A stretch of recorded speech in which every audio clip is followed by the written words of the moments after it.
ससा सो शह सेज सवारै, सोई सही संदेह निवारै।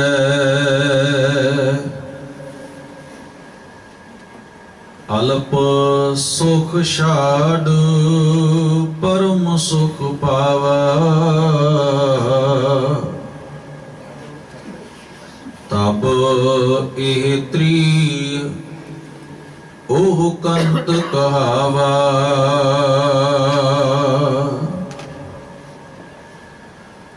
हाहा होत होय नहीं जाना,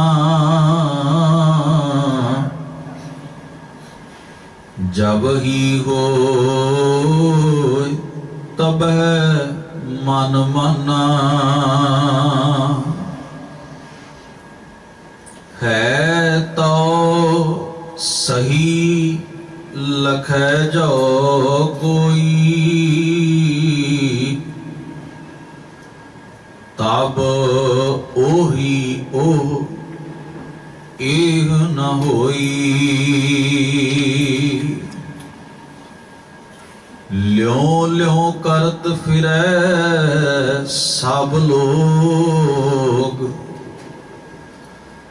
ता कारण व्यापै बहु सोग। लक्ष्मी बारस्यों जो ल्यो लावै, सोग मिटै सब ही सुख पावै। लक्ष्मी बारस्यों जो ल्यो लावै, सोग मिटै सब ही सुख पावै। वाहिगुरु जी का खालसा, वाहिगुरु जी की फतेह। परम सत्कारयोग गुरु ग्रंथ साहिब सच्चे पातशाह महाराज सतगुरु जी दे पावन दरबार दियां हाजरियां भरदियां होयां आप सरबत संगत ने बड़े सत्कार सहित गुरु दर दे कीर्तनी जथे पासों पातशाह जी की पावन बाणी का कीर्तन श्रवण किया है। भगत कबीर साहब जी की जिस मुबारक बाणी की आप सारे ही अकाल पुरख की मेहर बख्शिश का सदका विचार कर रहे हाँ। राग गौड़ी दे विचों 52 अखरी, जिस विचों आप जी ने भगत कबीर साहब जी का उच्चारण किया होया ये पावन उपदेश पाठ रूप विच श्रवण किया है। कबीर साहब जी जिक्र करते हैं, ये हिरदा ये मन उस अकाल पुरख के विराजण की थां है। इस नूं गुरु ग्रंथ साहब महाराज की पावन बाणी विच सेज नाल तुलना दी गई है। तीसरे पातशाह धन गुरु अमरदास महाराज जी का आपां ये बचन आनंद साहब की पावन बाणी विचों पढ़ते हाँ। मेरी सेजड़ी है आडंबर बनिया, मन चाओ भया प्रभ आवत सुने। मेरे हिरदे दी सेज सुहावनी, आडंबर दा अर्थ हुंदा है सोहना प्रभाव, चंगी दिख, चंगा माहौल पैदा हो जाना उसनूं आख्या जाता है आडंबर। भावें कुछ शब्द ऐसे हैं जिन्हां दे भाव अर्थ ना समझण करके उन्हां शब्दां दी वरतों असीं बहुती वार नैगेटिव वे दे विच गलत पासे वाल उन्हां दी वरतों कर लैंदे हां। कुछ कारणा करके वो शब्द होर दी होर थावें वरते जाण लग पए हन। जिवें असीं किसी मनुख दे विखावे नूं निंदना होवे तां असीं कहिंदे हां इसने बड़ा वड्डा आडंबर रचिया होया है। ਭਾਵ ਕਿ ਇਸ ਨੇ ਵਿਖਾਵਾ ਤੇ ਬਹੁਤ ਸੋਹਣਾ ਕੀਤਾ ਹੈ ਪਰ ਅੰਦਰ ਕੱਖ ਨਹੀਂ ਹੈ। ਗੁਰੂ ਪਾਤਸ਼ਾਹ ਜੀ ਇਸ ਅਡੰਬਰ ਸ਼ਬਦ ਦੀ ਵਰਤੋਂ ਬੜੇ ਸੁਚੱਜੇ ਢੰਗ ਨਾਲ ਬਾਣੀ ਵਿੱਚ ਕਰਦੇ ਨੇ। ਭਾਵ ਜਿੱਥੇ ਬੜਾ ਸੋਹਣਾ ਮਾਹੌਲ ਹੈ, ਬੜਾ ਸੁੰਦਰ ਦ੍ਰਿਸ਼ ਹੈ, ਹਿਰਦੇ ਦੀ ਸੇਜ ਬੜੀ ਸੁਹਾਵਣੀ ਹੋ ਗਈ। ਮੇਰੀ ਸੇਜੜੀ ਐ ਆਡੰਬਰ ਬਣਿਆ, ਮਨ ਚਾਉ ਭਇਆ ਪ੍ਰਭ ਆਵਤ ਸੁਣਿਆ। ਹਰ ਗਾਉ ਮੰਗਲ ਨਿਤ ਸਖੀਏ, ਸੋਗ ਦੁਖ ਨਾ ਵਿਆਪੈ। हे ਮੇਰੀਆਂ ਗਿਆਨ ਇੰਦਰੀਆਂ ਰੂਪ ਸਖੀਓ, ਮੰਗਲ ਗਾਓ। ਭਾਵ ਤੁਸੀਂ ਹੁਣ ਆਨੰਦ ਵਿੱਚ ਰਹੋ, ਰੱਬ ਦੇ ਗੀਤ ਗਾਓ, ਰੱਬ ਦੇ ਰਾਹ ਦੇ ਉੱਤੇ ਚੱਲੋ, ਉਹਦੀ ਸਿਫਤ ਕਰੋ। ਫਿਰ ਤੁਹਾਨੂੰ ਕਦੇ ਵੀ ਸੋਗ ਤੇ ਵਿਕਾਰਾਂ ਦੇ ਦੁੱਖ ਨਹੀਂ ਵਿਆਪਣਗੇ। ਧੰਨ ਗੁਰੂ ਗ੍ਰੰਥ ਸਾਹਿਬ ਮਹਾਰਾਜ ਦੀ ਪਾਵਨ ਬਾਣੀ ਵਿੱਚੋਂ ਆਪਾਂ ਇੱਕ ਬਚਨ ਪੜ੍ਹਦੇ ਹਾਂ, ਜਿਸ ਵਿੱਚ ਗੁਰੂ ਪਾਤਸ਼ਾਹ ਕਹਿੰਦੇ, ਉਮਕਿਓ ਹੀਓ ਮਿਲਣ ਪ੍ਰਭ ਤਾਈ। ਉਮਕਿਓ ਦਾ ਅਰਥ ਹੁੰਦਾ ਹੈ ਉਮਕ ਲੱਗਣੀ, ਤਾਂਗ ਪੈਦਾ ਹੋ ਜਾਣੀ, ਜਿਗਿਆਸਾ ਪੈਦਾ ਹੋਣੀ। ਸਤਿਗੁਰੂ ਕਹਿੰਦੇ ਉਮਕਿਓ ਹੀਓ, ਹਿਰਦਾ ਤਾਂਗ ਉੱਠਿਆ। ਹੁਣ ਕਿਉਂਕਿ ਬਾਣੀ ਸਾਰੀ ਜਿਹੜੀ ਹੈ ਉਹ ਕਾਵ ਰੂਪ ਵਿੱਚ ਹੈ, ਤੇ ਕਾਵ ਨੂੰ ਸਮਝਣ ਵਾਸਤੇ ਕੁਝ ਗੱਲਾਂ ਬੁਨਿਆਦੀ ਤੌਰ ਤੇ ਕੁਝ ਨਿਯਮ ਹੁੰਦੇ ਹਨ ਕਵਿਤਾ ਦੇ। ਇੱਕ ਤਾਂ ਕਵਿਤਾ ਦਾ ਭਾਵ ਅਰਥ ਹਮੇਸ਼ਾ ਹੀ ਸਮਝਣਾ ਪੈਂਦਾ ਹੈ ਉਸ ਨੂੰ ਜਾਣਨ ਲਈ ਕਿ ਇਸ ਵਿੱਚ ਕੀ ਉਪਦੇਸ਼ ਦਿੱਤਾ ਗਿਆ। ਉਸ ਵਿੱਚ ਮੁਹਾਵਰੇ ਵੀ ਹੁੰਦੇ ਹਨ, ਉਸ ਵਿੱਚ ਸਾਡੇ ਆਮ ਜੀਵਨ ਦੀਆਂ ਜਿਹੜੀਆਂ ਅਸੀਂ ਰੂਟੀਨ ਵਿੱਚ ਆਪਣੇ ਮਨ ਦੇ ਜਜ਼ਬਾਤ ਭਾਵਨਾ ਪ੍ਰਗਟ ਕਰਨ ਵਾਸਤੇ ਕੁਝ ਤਰੀਕੇ ਵਰਤਦੇ ਹਾਂ, ਉਹ ਵੀ ਸਾਰੇ ਬਾਣੀ ਦੇ ਵਿੱਚ ਮਹਾਰਾਜ ਨੇ, ਕਿਉਂਕਿ ਕਾਵ ਰੂਪ ਵਿੱਚ ਬਾਣੀ ਲਿਖੀ ਇਸ ਕਰਕੇ ਉਹ ਵਰਤੇ ਹਨ। ਗਰੀਬ ਨਵਾਜ ਪਾਤਸ਼ਾਹ ਜੀ ਦੀ ਪਾਵਨ ਬਾਣੀ ਚੋਂ ਮੈਂ ਇੱਕ ਪੰਕਤੀ ਸਾਂਝੀ ਕਰਦਾ ਹਾਂ। ਕਿਸੇ ਮਨੁੱਖ ਦਾ ਵਿਹਾਰ ਬਿਲਕੁਲ ਚੰਗਾ ਨਾ ਹੋਵੇ ਤਾਂ ਅਸੀਂ ਉਸ ਨੂੰ ਕਹਿੰਦੇ ਹਾਂ ਵੀ ਭਾਵੇਂ ਤੂੰ ਬਹੁਤ ਵੱਡਾ ਹੋਏਗਾ, ਬਹੁਤ ਸਿਆਣਾ ਹੋਏਗਾ, ਬਹੁਤ ਉੱਚੇ ਰੁਤਬੇ ਦਾ ਮਾਲਕ ਹੋਏ, ਪਰ ਸਾਡੇ ਵਾਸਤੇ ਤੂੰ ਮਿੱਟੀ ਹੈ, ਅਜੇ ਤੋਂ ਸਾਡੇ ਵਾਸਤੇ ਤੂੰ ਖੇ। ਭਾਵ ਤੇਰੀ ਕੋਈ ਕੀਮਤ ਤੇ ਵੁਕਤ ਸਾਡੀ ਨਜ਼ਰ ਵਿੱਚ ਨਹੀਂ। ਹੁਣ ਜੇ ਇਸੇ ਭਾਵ ਨੂੰ ਮੁਹਾਵਰੇ ਨੂੰ ਗੁਰਮਤਿ ਵਰਤੇ, ਹਰ ਨਾਮ ਨਾ ਸਿਮਰੈ ਸਾਧ ਸੰਗ ਤੈ ਤਨ ਉੱਡੈ ਖੇ, ਉਹਨਾਂ ਦੇ ਤਨ ਦੀ ਖੇ ਉੱਡਦੀ ਹੈ। ਤੇ ਜੇ ਅਸੀਂ ਕੇਵਲ ਤੇ ਕੇਵਲ ਇਹਦੇ ਲਫ਼ਜ਼ਾਂ ਨੂੰ ਪੜ੍ਹ ਕੇ ਬਹਿ ਜਾਈਏ ਤੇ ਸਵਾਲ ਤਾਂ ਪੈਦਾ ਹੋਏਗਾ ਕਿ ਜਿਹੜੇ ਅਕਾਲ ਪੁਰਖ ਦੇ ਨਾਮ ਨੂੰ ਨਹੀਂ ਜਪਦੇ ਉਹਨਾਂ ਦੇ ਤਨ ਦੀ ਤਾਂ ਖੇ ਉੱਡਦੀ ਹੈ, ਪਰ ਜਿਹੜੇ ਜਪਦੇ ਨੇ ਕਿ ਉਹਨਾਂ ਦਾ ਤਨ ਮਿੱਟੀ ਨਹੀਂ ਹੁੰਦਾ? ਉਹਨਾਂ ਦਾ ਵੀ ਤਾਂ ਹੋਏ। ਮੌਤ ਨੇ ਸਰੀਰ ਦਾ ਅਸਰ ਤੇ ਸਾਰਿਆਂ ਦਾ ਇੱਕੋ ਜਿਹਾ ਕਰਨਾ ਹੈ। ਭਾਵੇਂ ਸਰੀਰ ਸਾੜ ਦਿੱਤਾ ਜਾਏ ਤਾਂ ਵੀ ਇਹਨੇ ਮਿੱਟੀ ਚ ਰਲਣਾ ਹੈ, ਇਹਨੂੰ ਦਬਾ ਦਿੱਤਾ ਜਾਏ ਤਾਂ ਵੀ ਮਿੱਟੀ ਚ ਰਲਣਾ ਹੈ। ਇੱਥੇ ਸਾਨੂੰ ਇਸ ਪੰਕਤੀ ਦਾ ਭਾਵ ਸਮਝਣਾ ਪਏਗਾ ਕਿ ਇਸ ਪੰਕਤੀ ਦੇ ਅੰਦਰ ਖੇ ਹੋਣ ਦਾ ਮਤਲਬ ਕੀ ਹੈ।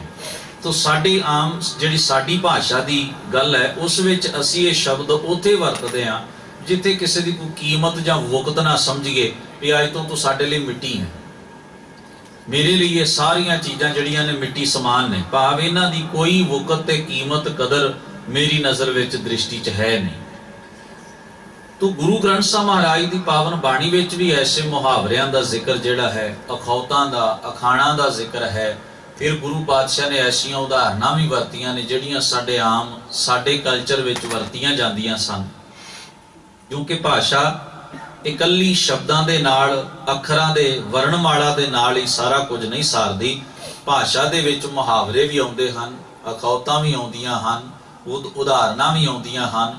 ਉੱਥੋਂ ਦੇ ਲੋਕਾਂ ਦੇ ਜਜ਼ਬਾਤ ਨੂੰ, ਮਨ ਦੀ ਭਾਵਨਾ ਨੂੰ, ਅੰਦਰ ਦੀ ਵੇਦਨਾ ਨੂੰ ਪ੍ਰਗਟ ਕਰਨ ਵਾਸਤੇ ਜਿਹੜੇ ਸਾਧਨ ਲੋਕ ਵਰਤਦੇ ਨੇ ਉਹ ਸਾਰੀ ਬੋਲੀ ਦਾ ਹਿੱਸਾ ਬਣ ਜਾਂਦੇ ਹਨ, ਸਾਹਿਤ ਦਾ ਹਿੱਸਾ ਬਣ ਜਾਂਦੇ ਹਨ।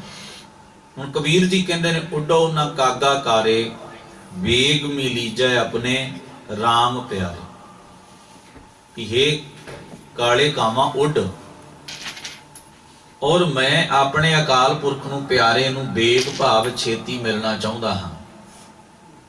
ਕਾਂ ਦਾ ਬਨੇਰੇ ਉੱਤੇ ਬੋਲਣਾ ਇੱਕ ਸੰਕੇਤ ਮੰਨਿਆ ਜਾਂਦਾ ਸੀ, ਇੱਕ ਜਜ਼ਬਾਤੀ ਭਾਵਨਾ ਹੈ। ਔਂਸੀਆਂ ਪਾਉਣੀਆਂ ਇੱਕ ਜਜ਼ਬਾਤੀ ਭਾਵਨਾ ਹੈ। ਜੀਵਨ ਦਾ ਇੱਕ ਵੱਖਰਾ ਜਿਹਾ ਰਸ ਹੈ ਕਿਸੇ ਦੀ ਉਡੀਕ ਕਰਦਿਆਂ ਹੋਇਆਂ। ਇਹ ਸਾਰੀਆਂ ਗੱਲਾਂ ਸਾਡੇ ਕਲਚਰ ਦੇ ਵਿੱਚ ਮੌਜੂਦ ਨੇ, ਸਾਡੀ ਸਾਹਿਤ ਵਿੱਚ ਮੌਜੂਦ ਨੇ, ਔਰ ਇਹ ਸਫ਼ਰ ਕਰਦੀਆਂ ਨੇ ਲਗਾਤਾਰ ਨਿਰੰਤਰ ਸਦੀਆਂ ਦਾ ਸਫ਼ਰ ਕਰਦਿਆਂ ਕਰਦਿਆਂ ਇਹ ਹਰ ਇੱਕ ਗ੍ਰੰਥ ਤੇ ਲਿਖਤ ਦਾ ਭਾਗ ਬਣਦੀਆਂ ਰਹੀਆਂ ਨੇ।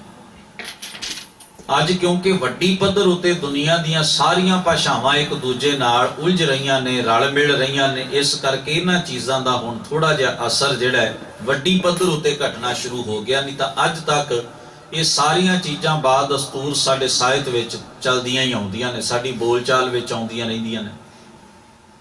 ਤੋ ਜਿੰਨੀ ਕਿਸੇ ਦੀ ਉਮਰ ਵੱਡੀ ਹੈ ਉਨੇ ਹੀ ਤੁਸੀਂ ਇੱਕ ਅੰਦਾਜ਼ਾ ਲਾ ਕੇ ਵੇਖਣਾ ਮੁਹਾਵਰੇ ਵੱਧ ਵਰਤੇਗਾ। ਜਿਸ ਦੀ ਉਮਰ ਜਿੰਨੀ ਵੱਡੀ ਹੈ ਉਹ ਮੁਹਾਵਰੇ ਵੱਧ ਵਰਤੇਗਾ। ਵੱਡੀ ਉਮਰ ਦੀ ਬਜ਼ੁਰਗ ਮਾਂ ਤੇ ਬਾਪ ਉਹ ਵੱਡੇ ਉਹਦਾ ਜਿਹੜੀਆਂ ਗੱਲਾਂ ਕਰਦੇ ਨੇ ਆਮ ਰੂਪ ਵਿੱਚ ਉਹਦੇ ਚੋਂ ਮੁਹਾਵਰੇ ਵੱਧ ਵਰਤਣਗੇ, ਅਖਾਣਾਵਾਦ ਦੀ ਵਰਤੋਂ ਵੱਧ ਕਰਨਗੇ, ਕਿਉਂਕਿ ਉਹਨਾਂ ਨੇ ਜਿਹੜਾ ਸਫ਼ਰ ਕੀਤਾ ਹੈ ਉਹਨਾਂ ਦੇ ਸਮਿਆਂ ਦੇ ਵਿੱਚ ਸਾਡੀ ਭਾਸ਼ਾ ਦੀ ਬੋਲਚਾਲ ਵਿੱਚ ਅਖਾਣ ਅਖੌਤਾਂ ਤੇ ਮੁਹਾਵਰਿਆਂ ਦੀ ਬੇਸ਼ੁਮਾਰ ਭਰਮਾਰ ਹੋਇਆ ਕਰਦੀ ਸੀ। ਅੱਜ ਉਹ ਘਟ ਗਈ, ਇਸ ਕਰਕੇ ਨਵੀਂ ਪੀੜ੍ਹੀ ਉਹ ਨਹੀਂ ਵਰਤਦੀ। ਜੇ ਵਰਤੇਗੀ ਵੀ ਤੇ ਬੜੀ ਨਾਮਾਲੂਮ ਜਿਹੀ, ਬੜੇ ਹਲਕੇ ਜਿਹੇ ਔਰ ਥੋੜੇ ਜਿਹੇ। ਇਹ ਫਰਕ ਹੈ ਸਮੇਂ ਦਾ, ਇਹ ਫਰਕ ਹੈ ਸਾਹਿਤ ਦਾ। ਜਿਹੜਾ ਸਾਹਿਤ ਸਾਨੂੰ ਪੜ੍ਹਾਇਆ ਜਾਂਦਾ ਰਿਹਾ ਪੁਰਾਣੇ ਸਮਿਆਂ ਦੇ ਵਿੱਚ ਸਕੂਲਾਂ ਦੇ ਵਿੱਚ ਜਾਂ ਮਦਰਸਿਆਂ ਦੇ ਵਿੱਚ, ਉਹਨਾਂ ਵਿੱਚ ਸਾਰੇ ਸਾਹਿਤ ਵਿੱਚ ਅਖਾਣ ਅਖੌਤਾਂ ਮੁਹਾਵਰੇ ਸਾਰੀਆਂ ਗੱਲਾਂ ਭਰੀਆਂ ਪਈਆਂ ਹੁੰਦੀਆਂ ਸਨ। ਪਰ ਸਮਾਂ ਪਾ ਕੇ ਹੁਣ ਕਿਉਂਕਿ ਪੜ੍ਹਾਈ ਦੇ ਪੈਟਰਨ ਤਰੀਕੇ ਬਦਲ ਗਏ, ਇਸ ਕਰਕੇ ਉਹ ਚੀਜ਼ਾਂ ਵੀ ਹੌਲੀ ਹੌਲੀ ਅਲੋਪ ਹੁੰਦੀਆਂ ਜਾਂਦੀਆਂ ਨੇ। ਤੋ ਜਦੋਂ ਅਸੀਂ ਗੁਰੂ ਗ੍ਰੰਥ ਸਾਹਿਬ ਜੀ ਨੂੰ ਸਮਝਣਾ ਹੈ, ਇਹਦੇ ਲਈ ਭਾਸ਼ਾ ਵਿਗਿਆਨੀਆਂ ਨੇ ਇਹ ਵੀ ਗੱਲ ਤੈਅ ਕੀਤੀ ਹੈ ਵੀ ਜਦੋਂ ਕਿਸੇ ਲਿਖਤ ਨੂੰ ਸਮਝਣਾ ਹੋਵੇ ਤੇ ਇਹ ਵੇਖੋ ਵੀ ਉਹ ਕਿਸ ਸਮੇਂ ਵਿੱਚ ਲਿਖੀ ਗਈ ਹੈ, ਉਹਨਾਂ ਸਮਿਆਂ ਦੇ ਵਿੱਚ ਬੋਲੀ ਨੂੰ ਬੋਲਣ ਤੇ ਲਿਖਣ ਦੇ ਕਿਹੜੇ ਢੰਗ ਪ੍ਰਚਲਿਤ ਸਨ, ਔਰ ਉਸ ਬੋਲੀ ਦੇ ਵਿੱਚ ਕੀ ਜ਼ਿਕਰ ਜਿਹੜਾ ਹੈ ਵਰਤੋਂ ਦੇ ਵਿੱਚ ਕਿਹੜੀ ਗੱਲ ਆਈ ਹੈ, ਸਾਡੇ ਸਾਹਮਣੇ ਇਹ ਸਾਰੀਆਂ ਗੱਲਾਂ ਜਿਹੜੀਆਂ ਨੇ ਖੁੱਲ ਜਾਂਦੀਆਂ। ਇੱਕ ਉਦਾਹਰਣ ਦਿੰਦਾ ਹਾਂ, ਭਗਤ ਧੰਨਾ ਜੀ ਦਾ ਸ਼ਬਦ ਪੜੋਗੇ ਤੇ ਉਹ ਖੇਤੀ ਦਾ ਜ਼ਿਕਰ ਵੱਧ ਕਰਨਗੇ। ਭਗਤ ਰਵਿਦਾਸ ਜੀ ਦੀ ਬਾਣੀ ਦਾ ਜ਼ਿਕਰ ਪੜੋਗੇ ਤੇ ਉਹ ਚਮੜੇ ਦੀਆਂ ਚੀਜ਼ਾਂ ਦਾ ਜਾਂ ਚਮੜੇ ਦੇ ਦੁਆਰਾ ਬਣਨ ਵਾਲੀਆਂ ਜੁੱਤੀਆਂ ਦਾ ਜਾਂ ਚਮੜੇ ਦੀ ਗੱਲ ਦਾ ਜ਼ਿਕਰ ਜ਼ਿਆਦਾ ਕਰਨਗੇ। ਨਾਮਦੇਵ ਸਾਹਿਬ ਦੀ ਬਾਣੀ ਪੜੋਗੇ ਉਹ ਸੂਈ ਦਾ, ਧਾਗੇ ਦਾ, ਕੱਪੜੇ ਧੋਣ ਦਾ, ਸੀਣ ਦਾ, ਇਹਦਾ ਜ਼ਿਕਰ ਆਪਣੇ ਸ਼ਬਦਾਂ ਵਿੱਚ ਪੂਰੇ ਦੇ ਪੂਰੇ ਸ਼ਬਦ ਹੀ ਇਸ ਗੱਲ ਤੇ ਲਿਖ ਦਿੰਦੇ ਹਨ। ਕਬੀਰ ਸਾਹਿਬ ਜੀ ਦੀ ਬਾਣੀ ਪੜੋਗੇ ਉਸ ਵਿੱਚ ਖੱਡੀ ਦਾ, ਕੱਪੜੇ ਦਾ, ਤਾਣਾ ਬਾਣਾ ਬੁਣਨ ਦਾ ਜ਼ਿਕਰ ਉਹਨਾਂ ਦੀ ਬਾਣੀ ਦੇ ਵਿੱਚ ਆਏਗਾ। ਇਹ ਕਿਉਂ? ਭਗਤ ਰਵਿਦਾਸ ਜੀ ਨੇ ਖੱਡੀ ਦਾ ਜ਼ਿਕਰ ਨਹੀਂ ਕੀਤਾ, ਨਾਮਦੇਵ ਸਾਹਿਬ ਨੇ ਖੇਤੀ ਦਾ ਇਸ ਤਰ੍ਹਾਂ ਜ਼ਿਕਰ ਪੂਰੇ ਸ਼ਬਦ ਵਿੱਚ ਕਿਤੇ ਨਹੀਂ ਕੀਤਾ ਜਿਸ ਤਰ੍ਹਾਂ ਧੰਨਾ ਜੀ ਨੇ ਕੀਤਾ, ਔਰ ਭਗਤ ਕਬੀਰ ਸਾਹਿਬ ਜੀ ਨੇ ਸਾਰੇ ਦੇ ਸਾਰੇ ਸ਼ਬਦ ਵਿੱਚ ਇਸ ਤਰ੍ਹਾਂ ਚਮੜੇ ਦੀ ਕਿਸੇ ਗੱਲ ਦਾ ਜ਼ਿਕਰ ਨਹੀਂ ਕੀਤਾ। ਪੂਰੇ ਦਾ ਪੂਰਾ ਸ਼ਬਦ ਹੀ ਇਹੋ ਜਿਹੀਆਂ ਉਦਾਹਰਨਾਂ ਭਰ ਕੇ ਲਿਖ ਦਿੱਤਾ ਹੋਵੇ। ਇੱਕ ਬੜਾ ਸਵਾਦਲਾ ਪੱਖ ਹੈ ਬਾਣੀ ਦਾ, ਕਿਉਂਕਿ ਜਿਹੜਾ ਉਹ ਕਿੱਤਾ ਤੇ ਕਿਰਤ ਕਰਦੇ ਨੇ ਉਹਨਾਂ ਚੀਜ਼ਾਂ ਦਾ ਸੰਕੇਤ ਤੇ ਪ੍ਰਮਾਣ ਵਰਤ ਕੇ ਉਹਨਾਂ ਨੇ ਸਾਰੇ ਸ਼ਬਦ, ਜਿਵੇਂ ਉਦਾਹਰਣ ਦਿੰਦਾ ਹਾਂ, ਭਗਤ ਨਾਮਦੇਵ ਸਾਹਿਬ ਜੀ ਕਹਿੰਦੇ ਨੇ, ਸੋਇਨੇ ਕੀ ਸੂਈ ਰੁਪਏ ਕਾ ਧਾਗਾ, ਨਾਮੇ ਕਾ ਚਿਤ ਹਰਸਿਓ ਲਾਗਾ। ਪਹਿਲੋਂ ਆਰੰਭ ਵਿੱਚ ਕਹਿੰਦੇ ਨੇ, ਮਨ ਮੇਰੋ ਗਾਜ ਜੇਬਾ ਮੇਰੀ ਕਾਤੀ, ਮਪ ਕਾਟੋ ਜਮ ਕੀ ਫਾਸੀ, ਕਾਹ ਕਰੋ ਜਾਤੀ ਕਾਹ ਕਰੋ ਪਾਤੀ, ਰਾਮ ਕੋ ਨਾਮ ਜਪੋ दिन राती, रांगन रांगो सीवन सीमो, राम नाम बिन घरी ना जीवो। भगत रविदास जी का शब्द पढ़ लईए, चमरट्टा गांठ ना जनई, लोग ठावै पनही, आर नहीं जे तोपो, नहीं रामी ठाव रूपो, लोग गंठ गंठ खरा बिगूचा, हों बिन गांठे जाए पहुंचा, रविदास जपै राम नामा मोहि जम सो नाही काम। भगत धन्ना जी कहणगे, गोपाल तेरा आरता, जो जन तुमरी भगत करन ते, तिनके काज सवारता, दाल सीधा मांगो कियो, हमरा खुशी करे नित जियो, पनिया शादन नीका, अनाज मंगो सत सीका, गऊ भैंस मंगो लावेरी, हों ताजन तुरी चंगेरी, घर की गीहन चंगी, जन धन्ना लेवै मंगी।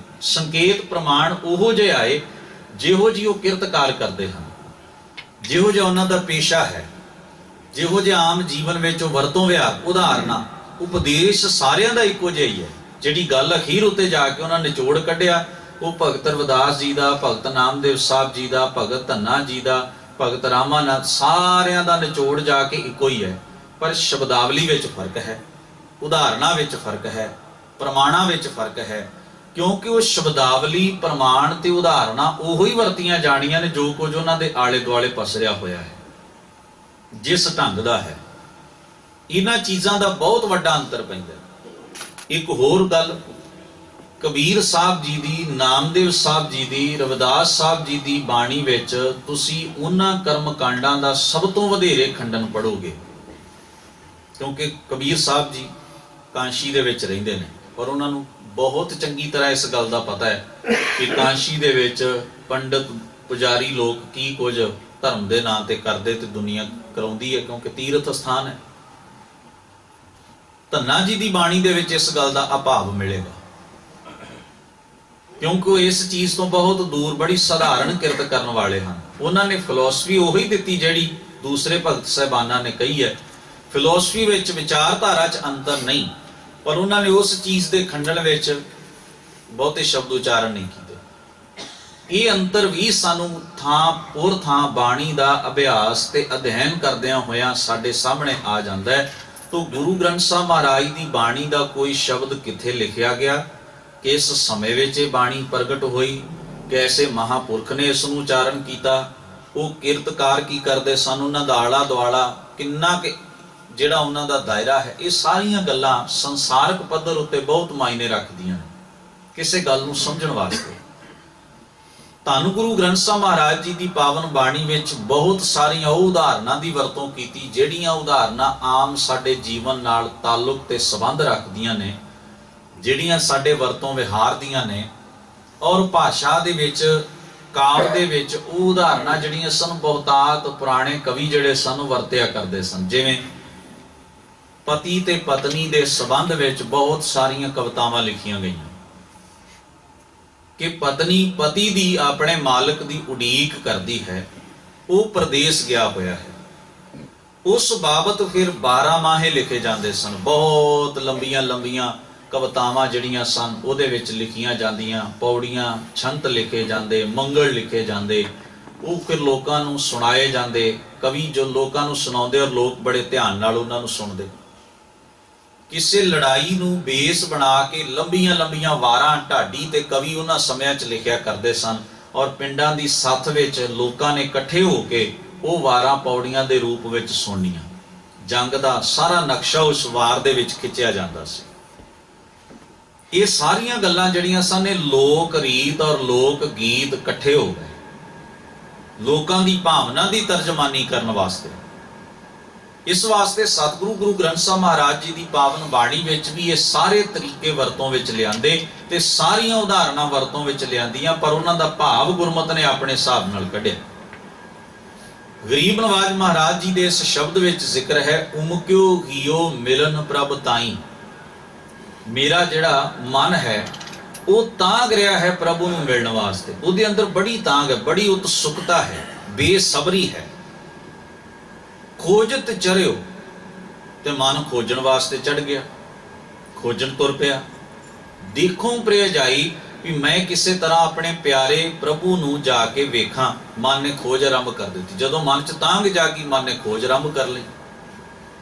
सुनत संदेसरो प्रे गृह सेज विछाई, कहंदे ने प्रभु दा सुनेहा मिलिया, भाव मन नूं एहसास होया रब दी होंद दा। यह है रब दा सुनेहा मिलना, प्रभु दी होंद दा एहसास होना।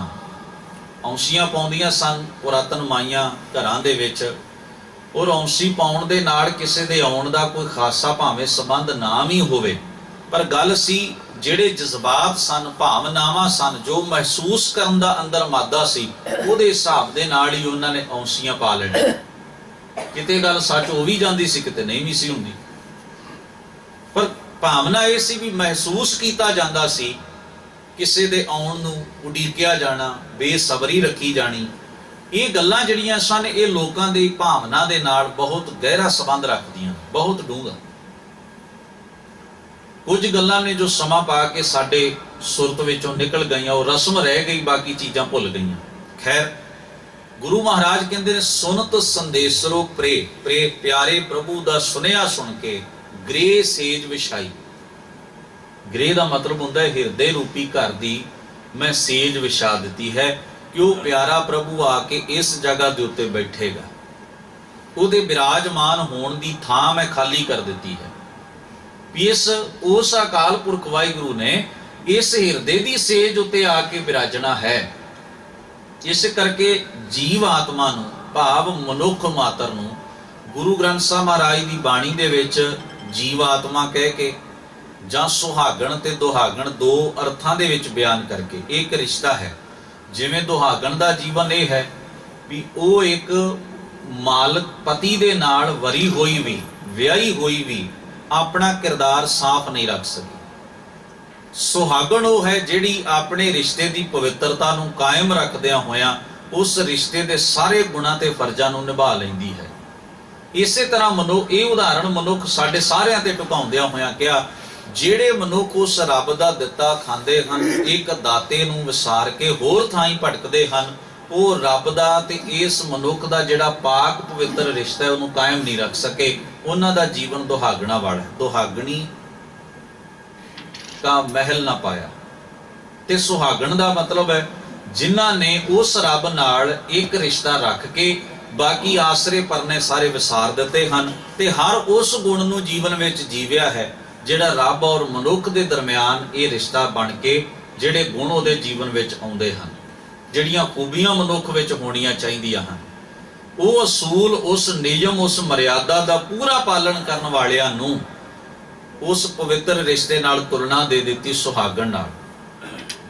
ਤੋ ਗੁਰੂ ਗ੍ਰੰਥ ਸਾਹਿਬ ਮਹਾਰਾਜ ਦੀ ਬਾਣੀ ਵਿੱਚ ਭਗਤ ਰਵਿਦਾਸ ਜੀ ਕਹਿੰਦੇ ਨੇ, ਸ਼ਾਹ ਕੀ ਸਾਰ ਸੁਹਾਗਣ ਜਾਣੈ, ਤਾਜ ਅਭਿਮਾਨ ਸੁਖ ਰਲੀਆਂ ਮਾਨੈ। ਤੁਸੀਂ ਵੇਖੋ ਕੋਈ ਵੀ ਰਿਸ਼ਤਾ ਹੈ, ਇੱਥੇ ਤਾਂ ਉਦਾਹਰਣ ਕੇਵਲ ਪਤੀ ਤੇ ਪਤਨੀ ਦੇ ਰਿਸ਼ਤੇ ਦੀ ਵਰਤੀ ਹੈ। ਜੇ ਦੋਨਾਂ ਦੇ ਵਿੱਚੋਂ ਕਿਸੇ ਵਿੱਚ ਵੀ ਕਿਸੇ ਵਜ੍ਹਾ ਕਰਕੇ ਹਉਮੈ, ਅਹੰਕਾਰ ਤੇ ਈਗੋ ਹੈ ਤਾਂ ਰਿਸ਼ਤਾ ਬੜਾ ਔਖਾ ਹੋਏਗਾ। ਉਹ ਹੋਣਗੇ ਤੇ ਇੱਕੇ ਪਰਿਵਾਰ ਦੇ ਵਿੱਚ ਹੀ ਰਹਿੰਦੇ, ਪਰ ਉਹ ਰਿਸ਼ਤਾ ਨਾ ਬਣ ਕੇ ਬਹੁਤ ਮੰਦੀ ਹਾਲਤ ਵਾਲਾ ਇੱਕ ਸੰਬੰਧ ਬਣ ਜਾਏਗਾ। ਕਿਉਂਕਿ ਹਰ ਰਿਸ਼ਤੇ ਦੇ ਕੁਝ ਅਸੂਲ ਨੇ ਨਾ, ਕੁਝ ਅਸੂਲ ਇਹੋ ਜਿਹੇ ਨੇ ਜਿਹੜੇ ਸਾਰੇ ਰਿਸ਼ਤਿਆਂ 'ਚ ਨਿਭਾਉਣੇ ਪੈਣਗੇ। ਕੁਝ ਅਸੂਲ ਜਿਹੜੇ ਨੇ ਉਹ ਵੇਖਣਾ ਪੈਂਦਾ ਵੀ ਕਿਹੜਾ ਰਿਸ਼ਤਾ ਕਿਵੇਂ ਦਾ, ਉਸ ਹਿਸਾਬ ਦੇ ਨਾਲ ਬੰਦਾ ਉਸ ਜਗ੍ਹਾ ਦੇ ਉੱਤੇ ਡੀਲ ਕਰਦਾ, ਵਰਤੋਂ ਵਿਹਾਰ ਕਰਦਾ। ਉਹ ਹਰ ਇੱਕ ਰਿਸ਼ਤਾ ਹਰ ਇੱਕ ਗੁਣ ਦੀ ਮੰਗ ਕਰਦਾ। ਪਰ ਪਹਿਲਾ ਗੁਣ ਹੈ ਵਫਾਦਾਰੀ। ਜੇ ਪਤੀ ਪਤਨੀ ਨਾਲ ਵਫਾਦਾਰ ਨਹੀਂ ਤੇ ਪਤਨੀ ਪਤੀ ਨਾਲ ਵਫਾਦਾਰ ਨਹੀਂ ਤਾਂ ਰਿਸ਼ਤੇ ਦਾ ਕੋਈ ਅਰਥ ਨਹੀਂ। ਜੇ ਮਾਂ-ਬਾਪ ਬੱਚੇ ਪ੍ਰਤੀ ਵਫਾਦਾਰ ਨਹੀਂ ਤੇ ਬੱਚਾ ਮਾਂ-ਬਾਪ ਪ੍ਰਤੀ ਵਫਾਦਾਰ ਨਹੀਂ ਤਾਂ ਰਿਸ਼ਤੇ ਦਾ ਕੋਈ ਅਰਥ ਨਹੀਂ। ਪਹਿਲੀ ਸ਼ਰਤ ਹੈ ਵੀ ਜਿਹੜਾ ਅਸੀਂ ਸੰਬੰਧ ਰਿਸ਼ਤਾ ਜੋੜਿਆ ਹੈ ਉਸ ਪ੍ਰਤੀ ਅਸੀਂ ਕਿੰਨੇ ਕੁ ਵਫਾਦਾਰ ਹਾਂ, ਸਾਡੀ ਵਫਾਦਾਰੀ ਉਸ ਰਿਸ਼ਤੇ ਨੂੰ ਚਲਾਏ। ਫਿਰ ਇਹ ਹੈ ਵੀ ਵਫਾਦਾਰੀ ਪਾਲਣ ਵਾਸਤੇ ਸਾਨੂੰ ਕਿਸੇ ਵੀ ਕਿਸਮ ਦੀ ਹਉਮੈ ਦਾ ਆਪਣੇ ਜੀਵਨ ਵਿੱਚੋਂ ਤਿਆਗ ਕਰਨਾ ਪਏਗਾ। ਮੈਂ ਵੱਡਾ ਹਾਂ, ਮੇਰੀ ਹੀ ਮੰਨੀ ਜਾਏ, ਮੇਰੀ ਹੀ ਸੁਣੀ ਜਾਏ, ਮੈਂ ਸਿਆਣਾ ਹਾਂ, ਇਹ ਗੱਲਾਂ ਨਹੀਂ ਚੱਲਣਗੀਆਂ। ਕਿਉਂਕਿ ਬਰਾਬਰ ਦਾ ਮਾਣ ਤੇ ਸਨਮਾਨ ਹੋਏਗਾ ਹਰ ਇੱਕ ਦਾ, ਔਰ ਜਿਸ ਦੀ ਵੀ ਗੱਲ ਚੰਗੀ ਹੋਈ ਉਹ ਮੰਨੀ ਜਾਏਗੀ। ਜਿਸ ਦੀ ਗੱਲ ਨਾ ਚੰਗੀ ਹੋਈ, ਪਰਿਵਾਰ ਦਾ ਫਾਇਦਾ ਨਾ ਕਰਦੀ ਹੋਈ, ਉਹ ਛੱਡ ਦਿੱਤੀ ਜਾਏਗੀ, ਭਾਵੇਂ ਕੋਈ ਵੀ ਕਹਿਣ ਵਾਲਾ ਹੋਵੇ। ਇਸ ਵਾਸਤੇ ਇਹ ਜਿਹੜੀ ਇਜਾਰੇਦਾਰੀ ਹੈ, ਇਹ ਜਿਹੜੀ ਆਪਣੀ ਤਾਕਤ ਸਥਾਪਿਤ ਕਰਕੇ ਤੇ ਦੂਸਰੇ ਦੀ ਚੰਗੀ ਰਾਏ ਨੂੰ ਵੀ ਹੰਕਾਰ ਵਸ ਨਕਾਰ ਦੇਣਾ, ਛੱਡ ਦੇਣਾ, ਇਹ ਅੰਦਰੋਂ ਹਉਮੈ ਕੱਢਣੀ ਪਏਗੀ।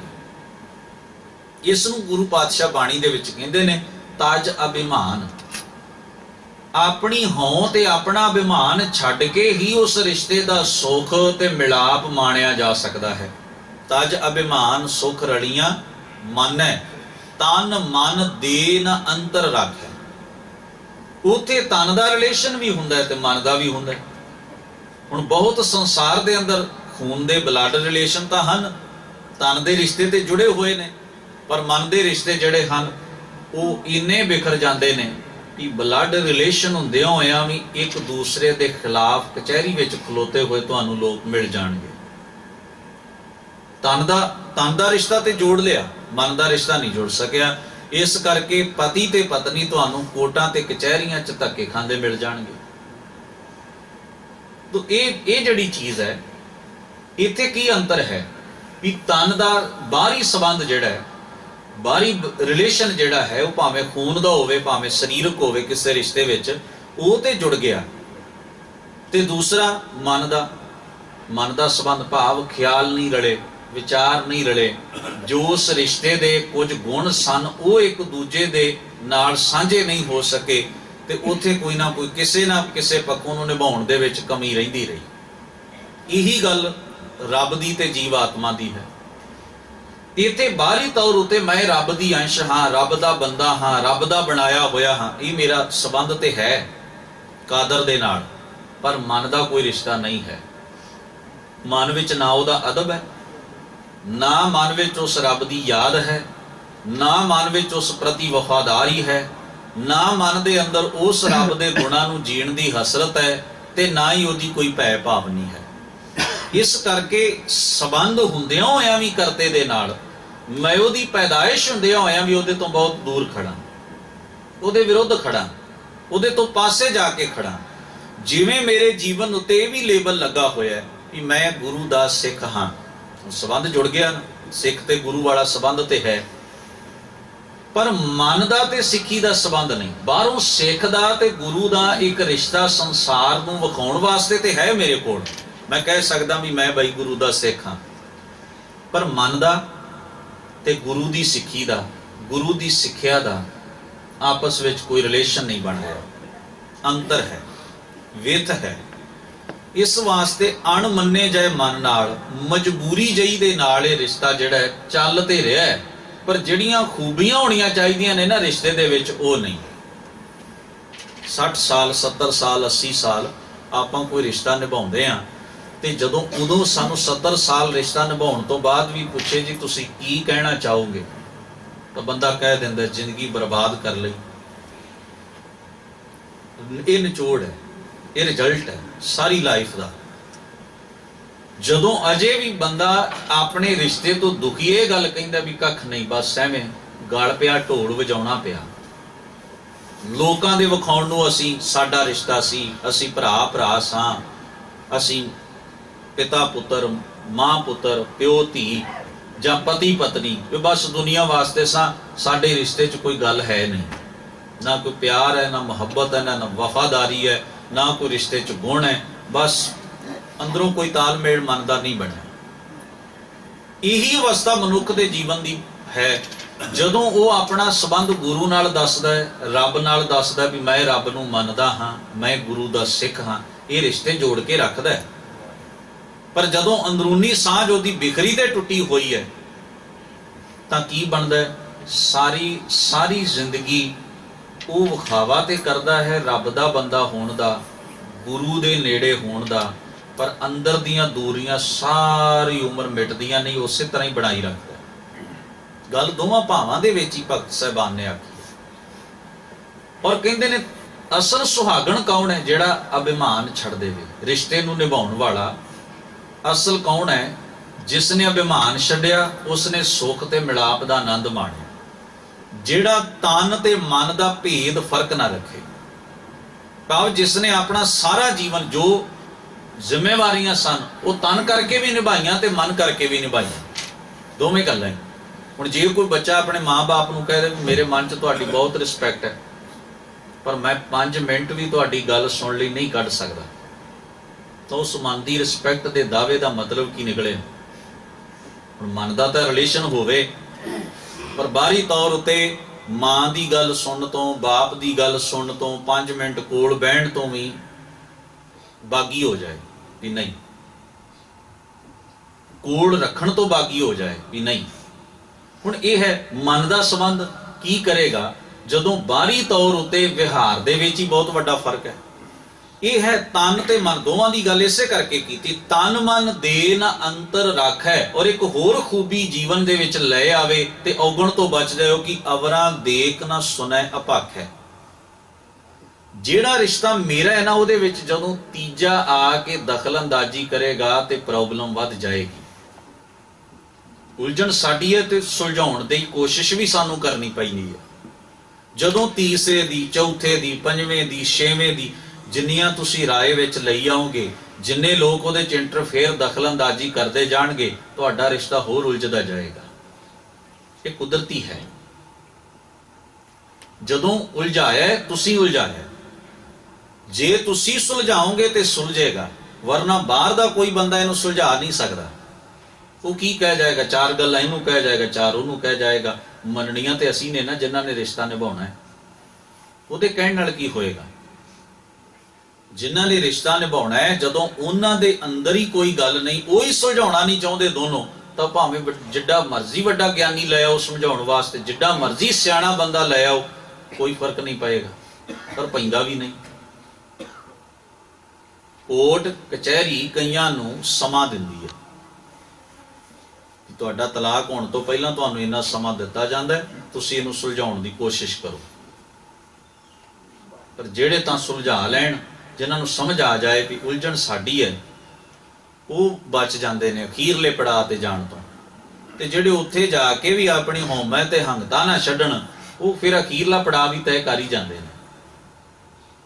ਸਵਾਲ ਇਹ ਹੈ, ਗੁਰੂ ਪਾਤਸ਼ਾਹ ਨੇ ਆਖਿਆ ਵੀ ਅਵਰਾਂ ਕਿਸੇ ਹੋਰ ਦੀ ਇੰਟਰਫੇਅਰ, ਦਖਲਅੰਦਾਜ਼ੀ ਜਦੋਂ ਤੁਹਾਡੇ 'ਚ ਹੋਏਗੀ ਤਾਂ ਤੁਹਾਡਾ ਰਿਸ਼ਤਾ ਕਮਜ਼ੋਰ ਹੋ ਜਾਏਗਾ। ਅਵਰਾਂ ਦੇਖ, ਹੋਰ ਪਾਸੇ ਦੀ ਝਾਕ ਰੱਖਣੀ, ਹੋਰ ਪਾਸੇ ਦੇ ਵਿਚਾਰ ਸੁਣਨੇ, ਤੇ ਅਭਾਖੈ ਗਲਤ ਰਾਏ ਸੁਣ ਕੇ ਆਪਣੇ ਰਿਸ਼ਤੇ ਦੇ ਵਿੱਚ ਉਹਨੂੰ ਅਪਲਾਈ ਕਰਨਾ। ਗੌਰ ਕਰਨਾ, ਤਿੰਨ ਗੱਲਾਂ ਕਹੀਆਂ।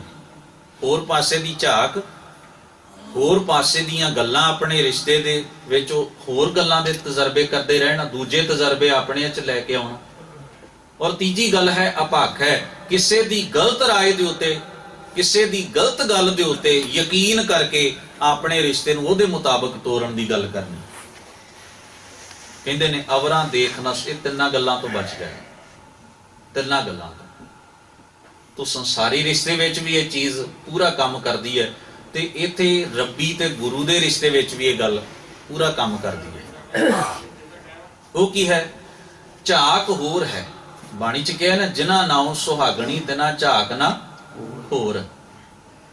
ਹੁਣ ਗੁਰੂ ਮਹਾਰਾਜ ਕਹਿੰਦੇ ਨੇ ਜੇ ਝਾਕ ਦੇਖਿਆ ਦਾ ਮਤਲਬ ਝਾਕ ਹੋਰ ਪਾਸੇ, ਨਹੀਂ ਨਹੀਂ ਹੋਰ ਵੀ ਫਲਾਨੀ ਥਾਂ ਵੀ ਇਹ ਦਾਤ ਮਿਲ ਸਕਦੀ ਹੈ। ਤਾਂ ਰਿਸ਼ਤਾ ਕੀ ਹੈ ਬਈ? ਰਿਸ਼ਤੇ ਦੀ ਪਵਿੱਤਰਤਾ ਕਿਧਰ ਗਈ? ਸਿਦਕ ਕਿਧਰ ਗਿਆ? ਜਿਸ ਰਿਸ਼ਤੇ 'ਚ ਸਿਦਕ ਹੀ ਨਹੀਂ, ਉਹਦਾ ਮਤਲਬ ਕੀ ਰਹਿ ਗਿਆ? ਇਹਦਾ ਮਤਲਬ ਕੇਵਲ ਪਦਾਰਥ ਦੇ ਹੀ ਭੁੱਖੇ ਹਾਂ, ਮਿਲਦਾ ਜਾਏ ਤੇ ਚੰਗੇ ਹਾਂ, ਜੇ ਕੋਈ ਚੀਜ਼ ਨਾ ਮਿਲੇ ਤੇ ਸਾਡਾ ਕੋਈ ਸੰਬੰਧ ਨਹੀਂ। ਇਹਦਾ ਮਤਲਬ ਅੰਦਰ ਦੇ ਖੂਹ ਨੂੰ ਭਰਨ ਵਾਸਤੇ ਹੀ ਗੁਰੂ ਲੱਭਾ। ਗੁਰੂ ਦੀ ਇੰਨੀ ਕੀ ਲੋੜ ਹੈ ਵੀ ਉਹ ਸਾਨੂੰ ਇੱਕ ਫੈਕਟਰੀ ਵਾਂਗ ਸਮਾਨ ਪੈਦਾ ਕਰ ਕਰਕੇ ਦਿੰਦਾ ਜਾਏ ਤੇ ਅਸੀਂ ਖੁਸ਼ ਹੁੰਦੇ ਜਾਈਏ। ਗੁਰੂ ਦੀ ਅਹਿਮੀਅਤ ਅਸੀਂ ਇੱਕ ਫੈਕਟਰੀ ਤੇ ਕਾਰਖਾਨੇ ਤੋਂ ਵੱਧ ਨਹੀਂ ਗਿਣਦੇ ਵੀ ਗੁਰੂ ਸਾਨੂੰ ਆ ਪਦਾਰਥ ਤੇ ਪ੍ਰੋਡਕਟ ਪੈਦਾ ਕਰਕੇ ਸਾਡੀ ਇੱਛਾ ਦੇ ਦਿੰਦਾ ਜਾਏ। ਗੁਰੂ ਦੀ ਇਹ ਦੁਕਾਨਦਾਰੀ ਹੈ।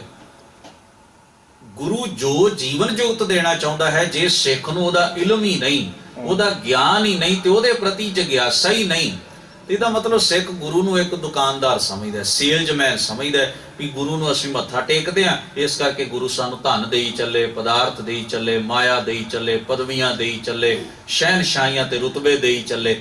ਇਹਦਾ ਮਤਲਬ ਹੈ ਵੀ ਗੁਰੂ ਦੀ ਇਸ ਤੋਂ ਵੱਧ ਸਾਡੇ ਜੀਵਨ 'ਚ ਕੋਈ ਮਹੱਤਤਾ ਤੇ ਲੋੜ ਹੀ ਨਹੀਂ। ਭੁੱਖੇ ਹੀ ਆਉਂਦੇ ਹਾਂ, ਭੁੱਖ ਦੀਆਂ ਗੱਲਾਂ ਕਰਕੇ ਹੀ ਤੁਰ ਜਾਂਦੇ ਹਾਂ। ਸਾਰੀ ਉਮਰ ਰੱਜਣ ਤੇ ਤ੍ਰਿਪਤ ਹੋਣ ਦੀ ਗੱਲ ਹੀ ਜਿਹੜੀ ਗੁਰੂ ਦੱਸ ਰਿਹਾ ਉਹਨੂੰ ਸੁਣਨਾ ਹੀ ਨਹੀਂ ਚਾਹੁੰਦੇ। ਅਸੀਂ ਚਾਹੁੰਦੇ ਹਾਂ ਭੁੱਖ ਦੀ ਹੀ ਗੱਲ ਕਰੋ ਜਿੰਨੀ ਕਰਨੀ ਚਾਹੁੰਦੇ ਹੋ। ਇਸ ਕਰਕੇ ਚਲਾਕ ਲੋਕਾਂ ਨੇ ਮੁਆਫ ਕਰਨਾ, ਗੁਰਦੁਆਰਿਆਂ ਦੇ ਨਾਮ ਹੀ ਉਹੋ ਜਿਹੇ ਰੱਖੇ ਜਿਹੜੇ ਲੋਕ ਭੁੱਖੇ ਲੋਕਾਂ ਨੂੰ ਆਪਣੇ ਵੱਲ ਖਿੱਚ ਸਕਣ। ਧਰਮ ਸਥਾਨਾਂ ਦੇ ਨਾਮ ਹੀ ਉਹੋ ਜਿਹੇ ਰੱਖੇ ਜਿਹੜੇ ਭੁੱਖੇ ਲੋਕਾਂ ਨੂੰ ਆਪਣੇ ਵੱਲ ਖਿੱਚ ਸਕਣ। ਤੇ ਉੱਥੇ ਮਰਿਆਦਾਵਾਂ ਵੀ ਉਹ ਚਾਲੂ ਕੀਤੀਆਂ ਜਿਹੜੀਆਂ ਭੁੱਖੇ ਲੋਕਾਂ ਦੇ ਮੂੰਹ 'ਚ ਟੁੱਕੜ ਪਾਉਂਦੀਆਂ ਰਹਿਣ, ਤ੍ਰਿਪਤ ਨਾ ਕਰਨ ਕਿਸੇ ਨੂੰ। ਗੁਰੂ ਗ੍ਰੰਥ ਸਾਹਿਬ ਮਹਾਰਾਜ ਦੀ ਪਵਿੱਤਰ ਬਾਣੀ ਜਿਹੜੀ ਗੱਲ ਕਹਿੰਦੀ ਹੈ ਕਿ ਹੇ ਅਕਾਲ ਪੁਰਖ ਵਾਹਿਗੁਰੂ, ਅਸਲ ਭੁੱਖ ਤੇ ਤਦੋਂ ਦੂਰ ਹੁੰਦੀ ਹੈ ਜਦੋਂ ਤੂੰ ਮਨ ਨੂੰ ਸਬਰ, ਸੰਤੋਖ ਤੇ ਤ੍ਰਿਪਤੀ ਦਾ ਦਾਨ ਬਖਸ਼ਿਸ਼ ਕਰਦਾ ਹੈ। ਮਹਾ ਸੰਤੋਖ ਹੋਵੇ ਗੁਰ ਬਚਨੀ, ਪ੍ਰਭ ਸਿਉ ਲਾਗੈ ਪੂਰਨ ਧਿਆਨ। ਗੁਰੂ ਪਦਾਰਥ ਤੋਂ ਇਨਕਾਰੀ ਨਹੀਂ, ਮੈਂ ਪਹਿਲੀ ਬੇਨਤੀ ਇਹ ਕਰਦੇ ਹਾਂ।